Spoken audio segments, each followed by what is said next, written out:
নমস্কার বন্ধুরা, মায়ের ছেলে আপনাদের সবাইকে স্বাগত। আশা করি আপনারা সকলেই ভালো আছেন। আমি আজকে আপনাদের মুগের ডাল দিয়ে পিঠে করা দেখাবো, ভাজা পিঠে।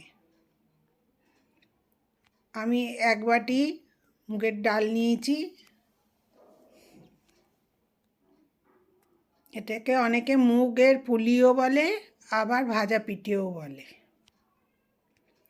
আমি মুগ ডালটা ভালো করে শুকনো খোলায় ভেজে নেব।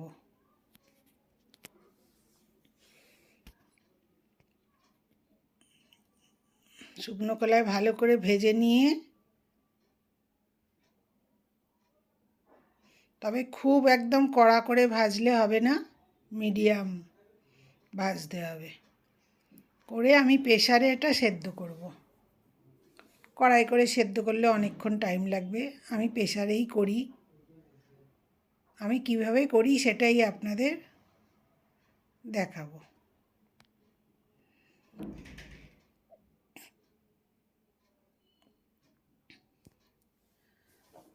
আমি প্রেসারের মধ্যে দিয়ে দিলাম। এবার মাপ করে জল দিতে হবে এটাতে, যাতে না জল থেকে যায়।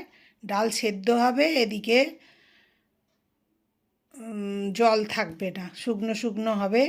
সেই অনুযায়ী আমি এক বাটি ডাল দিয়েছি, আমি আড়াই বাটি জল দিয়েছি। আপনাদের দেখানো হয়নি, আরও হাফ বাটি জল দিয়েছিলাম। এক বাটি ডালে আড়াই বাটি জল দিলে একদম যে জায়গাটায় করে ডাল নেবেন তার আর মাপ করে জল দিলে একদম ঠিক ঠিক হবে। আমি যে বাটিটায় ডাল নিয়েছিলাম সেই বাটিটা করেই আড়াই বাটি আমি জল দিলাম। আর আমি এটা আরও সুন্দর খেতে হবে, তার জন্য একটু রাঙালু দিলাম। ভীষণ নরম, বাইরেটা এদিকে ক্রাঞ্চি হবে আর ভেতরটা নরম হবে, জুসি হবে।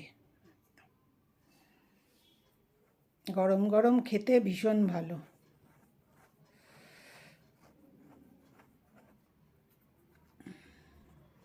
গরম খেলে এক স্বাদ, আবার ঠান্ডা হয়ে পরের দিন খেলে আর এক স্বাদ পাবেন।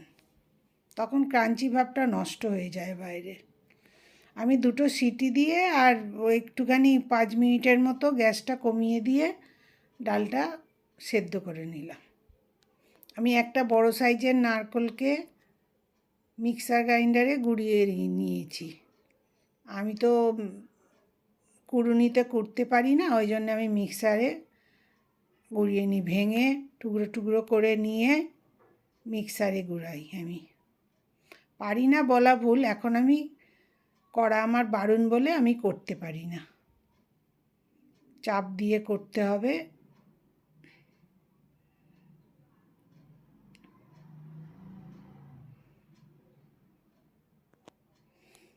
তার জন্যে আমি এবার খেজুরের গুড় দিলাম, অল্প একটু পাটালিও দিয়েছি, ছিল আমার বলে।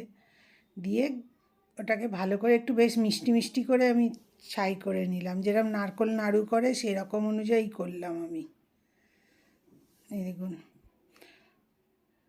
ডালের ভাপটা বেরিয়ে যেতে আমি এটা খুলছি। দেখুন ডালটা কীরকম সুন্দর সেদ্ধ হয়ে গেছে, কিন্তু জল নেই একটু। আপনি যদি ঠিক করে এরকম করে মাপ করে দেন তাহলে প্রেসারেই করা যায়, তাড়াতাড়িও হয়ে যায়। আমি এবারে এর মধ্যে নুন আর চিনিটা আন্দাজ করে দেব। স্বাদ মতো লবণটা দেব। আর এটাতে তো একটু মিষ্টি বেশিই লাগবে। আমি 250 মাপের মুগের ডাল নিয়েছিলাম, তাই আমি 100 গ্রাম চিনি দিলাম। দিয়ে ওই গরম অবস্থাতেই ওটাকে ভালো করে নেড়ে যদি রেখে দেওয়া যায়, আর আলাদা করে আর ওটা আর ফোটাতে লাগে না। ওই গরমের মধ্যেই ওই মিষ্টিটা আর লবণটা মিশ খেয়ে যাবে ওর সাথে। ভালো করে মিশিয়ে দিয়ে আমি আবার ঢাকাটা আটকে এখন রেখে দেবো ঠান্ডা হওয়া অবধি। আমি এক্ষুনি ঢালবো না ওটা, আমি ঢাকাটা আটকে ওটাকে রেখে দিলাম। ঠান্ডা হলে তারপরে আমি ওটা গামলার মধ্যে বার করেছি। দেখুন পুরো একদম একটু জল ভাব তেমন নেই, এবার এটা ভালো করে মাখতে হবে। শুধু মুগের ডাল দিয়েও করা যায়, কিন্তু শুধু মুগের ডাল দিয়ে করলে ঠান্ডা হয়ে গেলে একটু শক্ত শক্ত হয়ে যায়, ওই জন্যে আমি একটু রাঙালু দিই। রাঙালু দিলে সবাই খেতে পাবে, ছোট থেকে বড়, বয়স্ক মানুষ সবাই খেতে পারবে। আমি চালের গুঁড়ি নিয়েছি। চালের গুঁড়ির আন্দাজটা আপনাদের মাপটা বলবো না, ডালটাতে যতটা প্রয়োজন হবে ঠিক রুটির আটার মতো মাখতে হবে, সেই অনুযায়ী দিতে হবে। কারণ এটা তো মুগের পিঠে, সেহেতু বেশি চালের গুঁড়ি এতে দেব জল জল ভাব করে ডাল রেখে, তাহলে ভালো লাগে না খেতে। খালি একটু বাইন্ডিংয়ের জন্যে একটু চালের গুঁড়ি দিচ্ছি।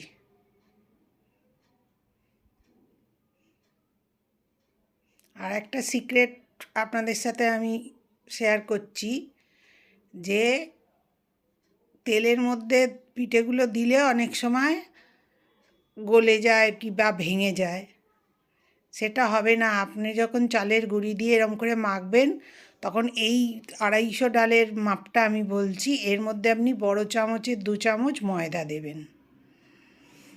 2 চামচ ময়দা দিয়ে এটাকে ভালো করে মিশিয়ে নিয়ে মাখলে, আমি কিন্তু দিয়েছি, তাহলে আর কোনো চিন্তাই থাকে না তেলের মধ্যে দিলে যে পিঠেটা ফেটে যাবে।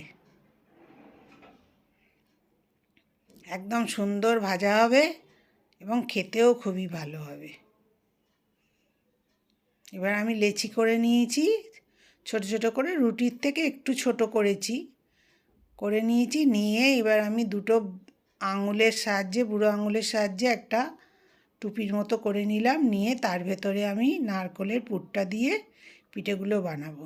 এবার মুখটা ভালো করে সিল করতে হবে, আর গায়ে যেন ফাটা ফাটা না থাকে, তাহলে কিন্তু সেখান দিয়ে তেল ঢুকে যাবে ভেতরে, তাতে জিনিসটা ভালো হবে না।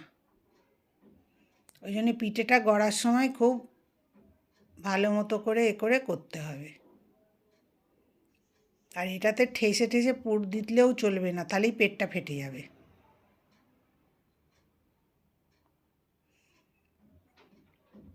এরকম করে আমি অনেকগুলোই দেখাচ্ছি আপনাদের, দেখে নিন কেমন করে করছি। জানি আপনারা সবাই করেন, জানেন, তবুও আমি একটু দেখাচ্ছি আপনাদের।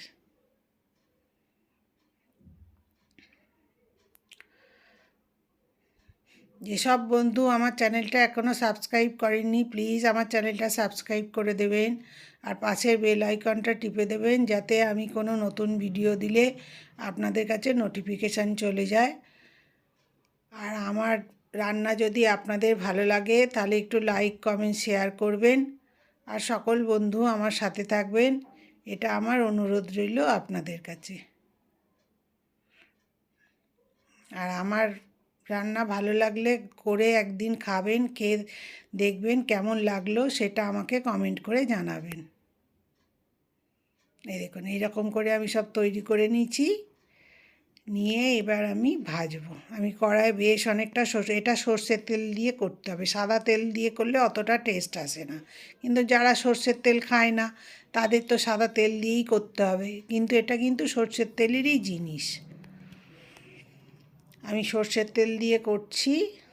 আর একসাথে অনেকগুলো দিলে হবে না, কম কম করে আমি ওই 4-5টা করে দেব, কেন আমি অনেকটাই তেল দিয়েছি, এর থেকে বেশি আর তেল, পোড়া তেল হয়ে গেলে সেই পোড়া তেলটা নষ্ট হয়, ওই জন্য একটু, তাও অনেকটাই দিয়েছি তেল। এগুলো ভাসা তেলে ভাজতে হবে, আর দেবার সঙ্গে সঙ্গে নাড়লে হবে না, একটু পরে নাড়তে হবে, নেড়ে লাল লাল করে ভাজতে হবে।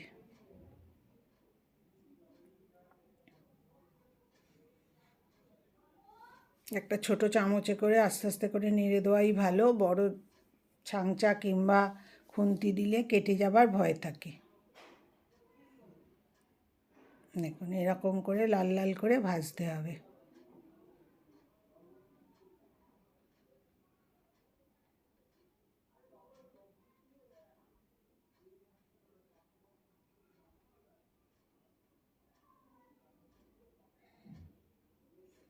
আমি এরকম ভাজা পিঠে করা আমার মাকে দেখেছি, তারপরে আমার দিদিকে দেখেছি করতে, তারপরে আমি সেই সব দেখে দেখেই শিখেছি এবং নিজে করার এখন চেষ্টা করি।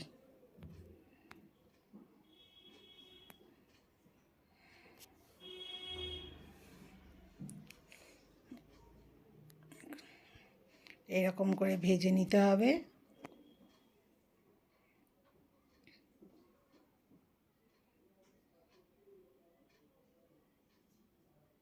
দেখেছেন, একটুও ভাঙিনি, তেল নষ্ট হয়নি। আর এই পিঠে যদি তেলের দেওয়ার পরে ভেঙে যায়, তেলও প্রচুর নষ্ট হয়, টেনে নেয় তেল, তেল নোংরা হয়ে যায়।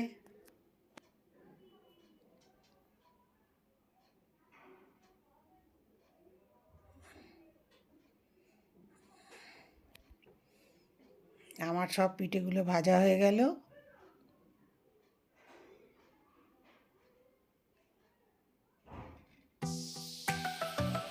আরও অনেকগুলোই হয়েছিল, কিন্তু সেগুলো হতে হতেই বাড়ির লোক সব অফিস থেকে এসে গেছে, তাদের দিতে হয়েছে।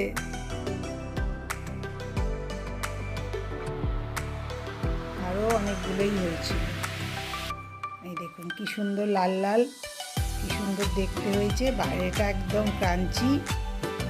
আর আপনাদের ভেঙে দেখাচ্ছি, দেখুন ভেতরটা একবারে নরম জুসি হয়েছে, খেতে অপূর্ব।